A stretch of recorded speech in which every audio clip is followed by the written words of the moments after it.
Good morning to you and our viewers. Indeed, we're here at the Pilanesberg National Park, where we've seen the House of Traditional and Khoi-San leaders gathered here to speak about the cultural practices that continue to perpetuate the abuse of women and children. You'll recall that we're actually on the brink of recognizing the 16 days which are expected to unfold tomorrow. And we're going to see an array of activities as different types of community members and leaders come together to bring recognition to the plight facing women and children at the hands of most of those they thought that they could trust. But let us speak about these cultural practices that are seen to be perpetuating the challenges that women face in traditional communities.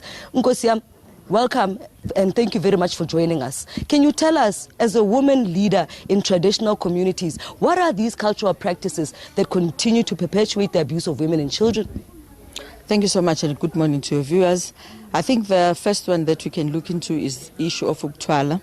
The culture itself, when it's practiced properly, it's not a problem, but there are some individuals that are using that particular culture for their own benefits. That is where the abuse starts, because what they do, it's adoption instead of ukuthwala. The other one is ungena. Ungena, it's a process that is, it has to happen between the family and the bride of that particular family, but it has to be done properly, and even that bride needs to agree to it, not that she needs to be forced into doing it. More so, what we've seen in this area around Northwest is issues around access to land. Do women have access to land and land rights? Yes. In our villages, we do agree in giving women land. It's just that, it will happen in a particular situation. Maybe a particular traditional leader is doing that, but it's just that they just take it into a blanket and say traditional leaders are not offering women land. We do give them. I'm one particular traditional leader who does give women land. When we talk about bringing perpetrators to book, what are our traditional leaders doing, or are they doing enough to hold those who are guilty or seem to be guilty of perpetuating these abuses? Because traditional leaders use restorative justice, that's what we do. First and foremost, we go to that particular village where that perpetrator is there and the victim. We sit down and try to speak to them and engage and interrogate, and then we assist and we make sure that the police is involved, and we make sure that that particular perpetrator is taken to jail.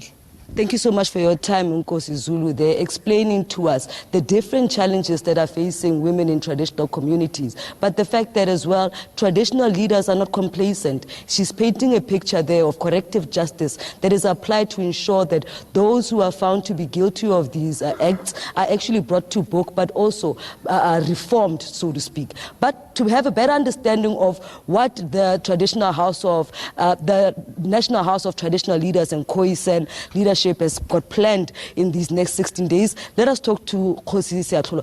Kgosi, just explain to us, is this going to be a talk shop only, or are we going to be seeing activities that speak to correcting these behaviors and changing society and making it a safe place for women and children?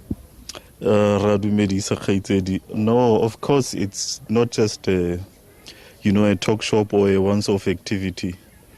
We've got an array, of programs that we are going to be unfolding today, as the main program, to talk to the Kgosi to say we've got a responsibility to talk to our communities.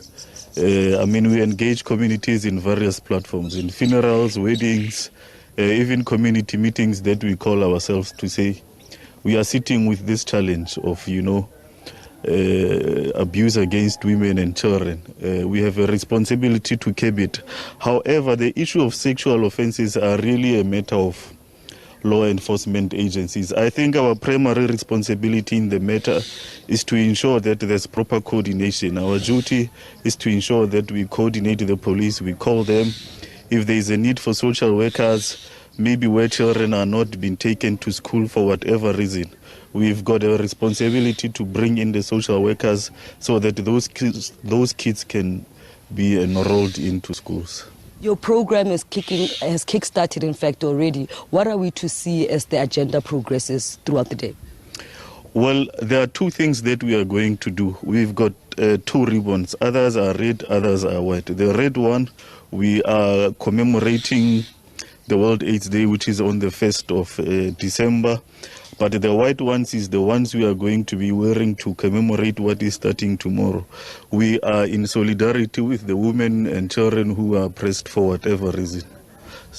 So that's what we'll be doing today, and also sending out the message to the country to say, as traditional leaders, batho ba bo mme le bana ba tshwanetse ke gore ba tlhokomelwe ba be ba ratiwe.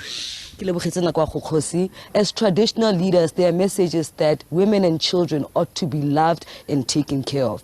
With those words, back to you in studio.